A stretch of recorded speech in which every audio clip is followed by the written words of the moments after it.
আসসালামু আলাইকুম। প্রিয় দর্শক, অন্য মঞ্চের আলাপচারিতায় আপনাদের সকলকে আমন্ত্রণ জানাচ্ছি। আজ আমাদের সঙ্গে আলোচনার জন্য আমন্ত্রিত অতিথি হিসেবে আছেন প্রিয় দর্শক শ্রোতা, আসসালামু আলাইকুম। যে যেখানে আছেন ভালো থাকুন সেটাই প্রত্যাশা করছি। আজ একটি ছোট্ট পরিসরের আলোচনায় গিয়েছিলাম, থিঙ্ক ট্যাঙ্কই বলা যেতে পারে। সেখানে একজন প্রবাসী সাংবাদিকের সঙ্গে কথা হলো। তিনি বাংলাদেশের ক্ষমতার পট পরিবর্তন, বিশেষ করে 2024 সালের পট পরিবর্তন নিয়ে কথা বলছিলেন। প্রাসঙ্গিকভাবে তিনি তার অভিমত ব্যক্ত করলেন এবং কিছু প্রশ্ন ছুড়ে দিলেন। প্রথম অভিমত তার যে বাংলাদেশের ক্ষমতার পট পরিবর্তনে ভারত উপমহাদেশে যা ঘটে থাকে তার থেকে ব্যতিক্রম ঘটেছে।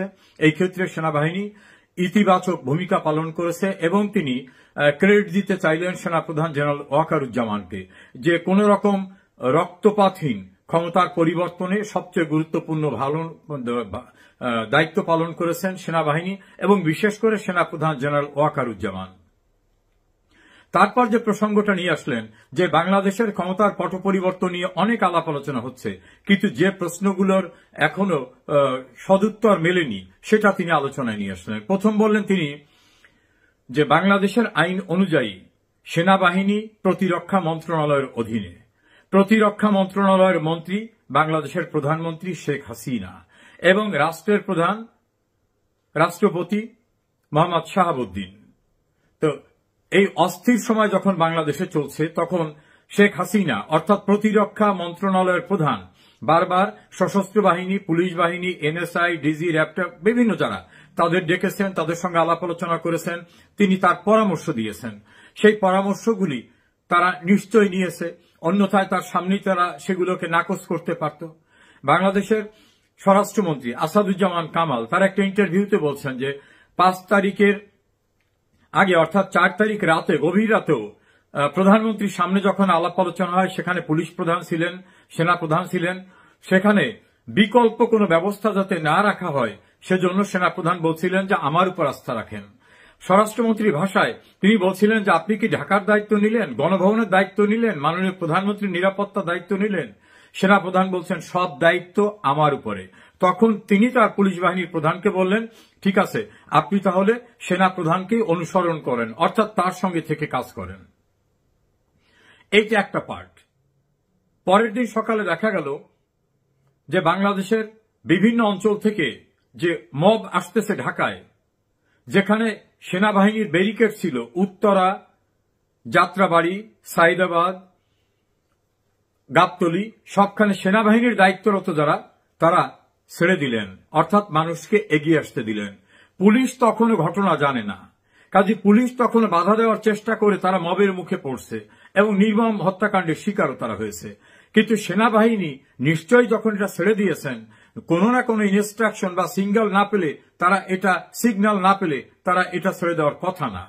তাহলে এই সিগন্যালটা তাদেরকে নিশ্চয় তাদের অথরিটি দিয়েছিল এবং সেনাবাহিনীর পক্ষ থেকে যে বক্তব্যটা রাখা হলো যে সেনাবাহিনী জনগণের সঙ্গে থাকবে। জনগণের সঙ্গে বলতে তখন কি বুঝায়? যারা মব বা যারা আন্দোলন করছে তাদের সঙ্গে? সেনাবাহিনী তাহলে সরকারের সঙ্গে নেই? আমাদের দেশের বিদ্যমান আইন কি, এই প্রশ্নটা তিনি তুললেন। তিনি অনেক রিসার্চ করেছেন। তিনি বললেন যে তোমার দেশের আইন অনুযায়ী সেনাবাহিনীর কমান্ডার হচ্ছেন প্রতিরক্ষা মন্ত্রণালয়ের প্রধান, তিনি প্রধানমন্ত্রী শেখ হাসিনা। শেখ হাসিনা কমান্ড দিলেন ঢাকায় যেন উচ্ছৃঙ্খল লোক প্রবেশ করতে না পারে, কোনোভাবে যেন নিরাপত্তাহীন অবস্থা না হয় সেটা দেখতে হবে। তাহলে তার কমান্ড না শুনে সেনা প্রধান, সশস্ত্র বাহিনী অর্থাৎ বিমান বাহিনী, নৌবাহিনী প্রধান সহ সশস্ত্র বাহিনী সবাই কার কমান্ড শুনলেন? সেটাই গুরুত্বপূর্ণ আলোচনা।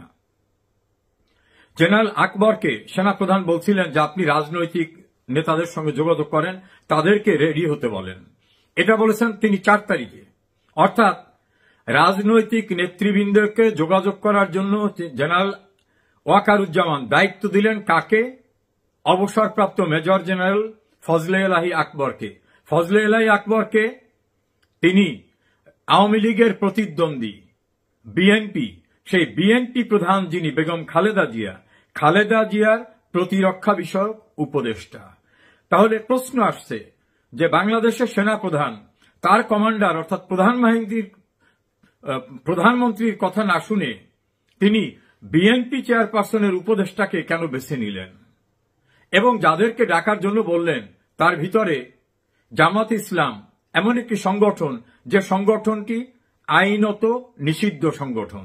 নিষিদ্ধ সংগঠনকে সেনাপ্রধান, তখনও দলটি নিষিদ্ধ, তাকে কি ডাকতে পারেন? আইনত তাকে তিনি ডাকতে পারেন না। তাহলে তাকে ডাকার সিদ্ধান্ত কিসের ভিত্তিতে সেনাপ্রধান ওয়াকারুজ্জামান দিলেন? এবং সেখানে বিএনপি নেতৃবৃন্দ, জাতীয় পার্টি, জুনায়েদ সাকি, আসিফ নজরুল সহ যাদেরকে ডাকলেন তাদের অনেকেরই তো সেখানে কিসের ভিত্তিতে তারা গেলেন? আর এদেরকে যে ডাকতে হবে, এদের নিয়ে পরিকল্পনা করতে হবে যে শেখ হাসিনাকে বাদ দেওয়া হবে, নতুন সরকার গঠন করা হবে। এই যে এক্সিকিউটিভ পলিসিতে গেলেন সেনাপ্রধান, তিনি তখনও কিন্তু সরকার রয়েছে, সরকার প্রধান শেখ হাসিনা, তিনি প্রতিরক্ষা মন্ত্রণালয়ের প্রধান, অর্থাৎ আইন অনুযায়ী সশস্ত্র বাহিনীর হাইয়েস্ট কমান্ডার তিনি। কমান্ডারের কথা শুনলেন না, তিনি কার কমান্ডে এটা চললেন? এর পূর্বে অবসরপ্রাপ্ত সাবেক সেনাপ্রধান ইকবাল করিম ভুইয়া এবং আরো কিছু সেনাবাহিনীর কর্মকর্তারা মব সৃষ্টি করতেছিল, সেনাবাহিনীর উপর প্রেসার সৃষ্টি করতেছিল, সেনাবাহিনী কোনো অ্যাকশনে গেলে তারা সামনে দাঁড়াবে, অর্থাৎ সেনাবাহিনীকে ইন্ডিপেন্ডেন্ট কাজ করতে না দিয়ে তারা তাদের প্রভাবে কাজ করার জন্য বিভিন্নভাবে কনভিন্স করলেন। ওই সাংবাদিকের প্রশ্ন, অবসরপ্রাপ্ত সেনাদের দ্বারা প্রভাবিত হলেন, বিএনপির চেয়ারপারসনের উপদেষ্টার দ্বারা কনভিন্স হলেন, নিষিদ্ধ জামাত সহ অন্যান্য দলের দ্বারা কনভিন্স হলেন। একটা ডেমোক্রেটিক ওয়ে নির্বাচিত সরকার, সে সরকারের বিরুদ্ধে হাজার এলিগেশন থাকতে পারে, সেই সরকারের লফুল কমান্ডের বাইরে চলে গেলেন সেনাপ্রধান। কনস্টিটিউশন কি বলছে? সেনাবাহিনীর কর্মকর্তারা শপথ নেওয়ার সময় বলেন, প্রয়োজনে আমি আমার জীবনের বিনিময়ে বাংলাদেশের সংবিধান এবং বাংলাদেশের রাষ্ট্রপতিকে রক্ষা করব। সেই কনস্টিটিউশনে বলা হয়েছে লফুল অথরিটির কমান্ড ফলো করবেন। লফুল অথরিটি বিদ্যমান সরকার, সেই সরকার তো সামরিক সরকার ছিল না, ইলেক্টেড সরকার, তার বিরুদ্ধে কারো ক্ষোভ থাকতেই পারে, দ্যাট ইজ ডিফারেন্ট পার্ট। তাহলে কনস্টিটিউশনকে ভায়োলেট হয়ে গেল, বাংলাদেশের পরিস্থিতি অন্যরকম হয়ে গেল। রাষ্ট্রপতির সঙ্গে যখন তারা বৈঠকে গেলেন, সেখানে প্রস্তাব উঠল বিএনপি চেয়ারপারসন বেগম খালেদা জিয়া দুর্নীতির মামলায় দণ্ডিত, তার দণ্ড মওকুফ করতে হবে। রাষ্ট্রপতি নাকি বলছেন যে এটা তো এক্সিকিউটিভের কাছ থেকে আসবে। তখন সেনাপ্রধান তাকে ডিকটেট করে বলছেন, না স্যার, এটা আপনার করতে হবে, এটা আপনার কাজ, আপনাকে করতে হবে। বাংলাদেশের সংবিধান অনুযায়ী রাষ্ট্রপতি শুধু দুইটা দায়িত্ব পালন করতে পারেন ইন্ডিভিজুয়ালি, ইন্ডিপেন্ডেন্টলি, আর কোনোটা না। আর যা কিছু আসে নির্বাহী বিভাগের প্রধানের পরামর্শ তিনি করে থাকেন। তাহলে বেগম খালেদা জিয়ার দণ্ড মওকুফের জন্য নির্বাহী বিভাগ থেকে কোনো অ্যাডভাইস, কোনো সাজেশন, কোনো পরামর্শ আসছিল? আসেনি। সেনাপ্রধান রাষ্ট্রপতিকে বাধ্য করলেন যে এই এক্সিকিউটিভের দরকার নাই, আপনি এটা করবেন। সেখানে যখন আয়নাঘর নিয়ে আলোচনা হলো, তিনি বললেন যে আমি এটা দেখতেছি। যখন প্রসঙ্গ উঠল যে অনেকেই পালিয়ে যাচ্ছে, তখন এয়ারফোর্স প্রধান নাকি বললেন যে এয়ারপোর্ট বন্ধ করে দিচ্ছি। তারা কি এটা করতে পারেন? তাদের কি লফুল এখতিয়ার ছিল তারা? অবশ্যই না। দেন যে গুরুত্বপূর্ণ বিষয়টা তিনি আলোচনায় নিয়ে আসলেন, প্রধানমন্ত্রী শেখ হাসিনা বিকল্প সরকার গঠন প্রক্রিয়ায় সেনাপ্রধান কয়েকদিন যাবৎ কাজ করছেন।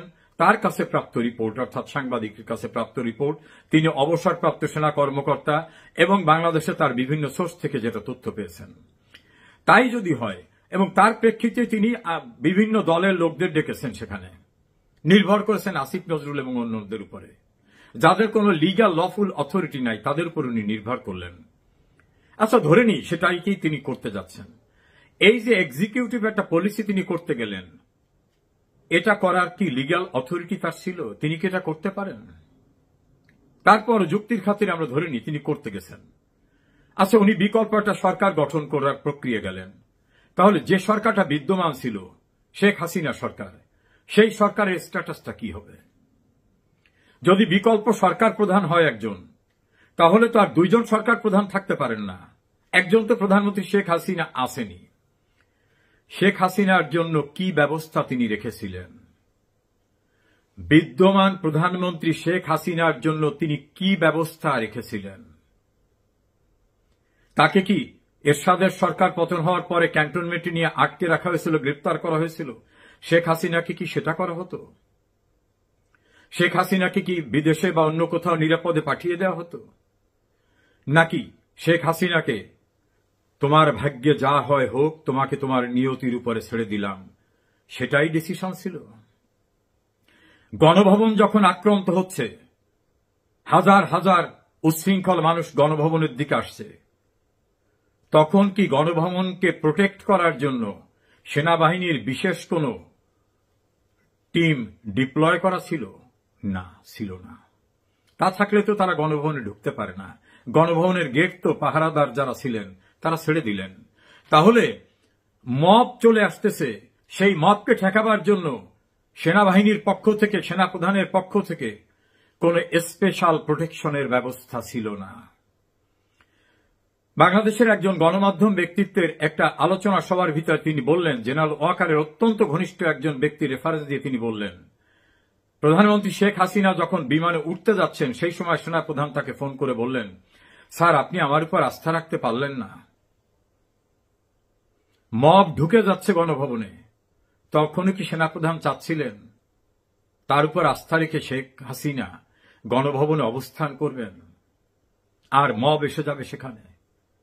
আমরা কাল্পনিকভাবে যে ধরে নিই, জেনারেল ওয়াকারকে উনি অনেক বিশ্বাস করছেন, কারণ 4 তারিখ রাতেও তাকে বিশ্বাস করছেন। তার উপর বিশ্বাস করে শেখ হাসিনা গণভবনে থাকলেন। হাজার হাজার লোক গণভবনে এসে গেল। কি পরিণতি হতো শেখ হাসিনা আর শেখ রেহানার? যদি ওই কথা সত্য হয় যে স্যার আপনি আমার উপর আস্থা রাখতে পারলেন না, তাহলে কি আস্থা রাখতে বলেছিলেন জেনারেল ওয়াকার শেখ হাসিনাকে? ভবিষ্যতের কথা ভবিতব্যের কাছে ছেড়ে দিয়েছিলেন। আপনি নিষিদ্ধ ঘোষিত রাজনৈতিক দল যারা একটা ইউনিয়ন পরিষদের চেয়ারম্যান হওয়ার ক্ষমতা রাখে না, সেসব দলের নেতাদের ডাকলেন। শেখ হাসিনার প্রতিদ্বন্দ্বী সবাইকে ডাকলেন। খালেদা জিয়ার উপদেষ্টাকে দায়িত্ব দিলেন রাজনীতিবিদদের সঙ্গে যোগাযোগ করতে। আর আপনার যিনি কমান্ডার, প্রধানমন্ত্রী যিনি প্রতিরক্ষা মন্ত্রণালয়ের মন্ত্রী, তার কমান্ড না শুনে সকালবেলায় ঢাকার রাস্তা খুলে দিলেন উচ্ছৃঙ্খল জনতাকে আসতে দিতে। আর শেখ হাসিনাকে বললেন, আপনি আমার উপর আস্থা রাখতে পারলেন না, মানে কেন আপনি চলে যাচ্ছেন? বিষয়টা এরকম। খুবই যুক্তিগ্রাহ্য প্রশ্ন না? শেখ হাসিনার জন্য বিকল্প কি পরিকল্পনা রেখেছিলেন? জেনারেল ওয়াকার, আপনি যখন রাজনৈতিক এবং অন্যান্যদের ডেকে এনে বিকল্প ব্যবস্থা, বিকল্প সরকার গঠনের প্রক্রিয়ায় ছিলেন, আপনার কি মাথায় ছিল না বিদ্যমান সরকার প্রধান শেখ হাসিনার পরিণতি কি হচ্ছে? তার জন্য কি বিকল্প ব্যবস্থা? তার নিরাপত্তার জন্য কি ব্যবস্থা? নাকি তাকে গ্রেপ্তার করা, ক্যান্টনমেন্টে নেওয়া, যেমন জেনারেল এরশাদকে নেওয়া হয়েছিল, নাকি মবের কাছে তাকে ছেড়ে দেওয়া? আজ হোক কাল হোক এই প্রশ্নগুলো কিন্তু আসবে। আরো প্রশ্ন এসেছে। আপনি জেনারেল আকবর, যিনি বেগম খালেদা জিয়ার অ্যাডভাইজার, তাকে বাদ দিয়ে অনেক রিটায়ার্ড সেনা প্রধান রয়েছে বাংলাদেশে, লেফটেন্যান্ট জেনারেল রয়েছে, ব্রিগেডিয়ার জেনারেল রয়েছে। আস্থা রাখলেন খালেদা জিয়ার প্রতিরক্ষা উপদেষ্টার উপরে, এবং বাংলাদেশের ইতিহাসে রেকর্ড ব্রেক করে আপনি কনভিক্টেড একজন রাজনৈতিক দলের প্রধানের সঙ্গে দেখা করতে গেলেন সস্ত্রীক। আপনি কি তা পারেন? আপনি সেই সময় কি আপনার নিরপেক্ষতা রক্ষা করেছিলেন? আপনি কি এভাবে অন্যদের দেখতে গিয়েছিলেন? জামাতের আমির অসুস্থ হলে আপনি উদ্বেগ, উৎকণ্ঠায় থাকেন। আওয়ামী লীগের নেতারা যখন মবের শিকার হচ্ছে, আপনি কি আপনার কোনো উদ্বেগ প্রকাশ করেছেন? দেশের খ্যাতিমান শিক্ষাবিদ যখন গ্রেপ্তার হয়ে ভয়ঙ্কর অবস্থায় পড়ে, আপনি কি খোঁজ নিয়েছেন? কখনো তাদের চিকিৎসার খোঁজ নিয়েছেন? সম্পূর্ণ মিথ্যা মামলায় গ্রেপ্তার হওয়া একজন সাবেক প্রধান বিচারপতি আক্রান্ত হয়ে মেডিকেলে গিয়ে ট্রিটমেন্ট পাচ্ছে না, আপনার সেখানে কি কোনো উদ্বেগ, উৎকণ্ঠা দেশবাসী দেখছে? অত্যন্ত প্রবীণ রাজনীতিকরা জেলখানায় যাওয়ার পথে এবং কোর্ট অঙ্গনে মবের শিকার হচ্ছে, সেখানে কি আপনার কোনো উদ্বেগ উৎকণ্ঠা আসছে, নাকি উদ্বেগ উৎকণ্ঠা বেগম খালেদা জিয়া, ডাক্তার শফিকুর রহমান এবং বিশ্বস্ততার জায়গায় খালেদা জিয়ার উপদেষ্টা জেনারেল ফজলে ইলাহি আকবর? অনেকেরই প্রশ্ন, সরকার পরিবর্তন হতেই পারে। জেনারেল ওয়াকার পরিবর্তনই যখন করবেন সেই সিদ্ধান্তে গেলেন, তখন বিদ্যমান সরকার প্রধান শেখ হাসিনার জন্য আপনি কি সেফ এক্সিট রেখেছিলেন? কারণ আপনি তো বলেছেন শেখ হাসিনা চলে গেছেন, এটা আপনি জানেন না। তাই যদি না জানেন তাহলে ধরে নিন শেখ হাসিনা গণভবনেই ছিল, মব আসত, বিশেষ কোনো প্রতিরক্ষা ব্যূহ তৈরি করা হয়নি। তাহলে কি এমন একটি পরিস্থিতির জন্য আমরা প্রস্তুত হতাম? এই প্রশ্নের জবাব কি জেনারেল ওয়াকার খুবই প্রাসঙ্গিক না?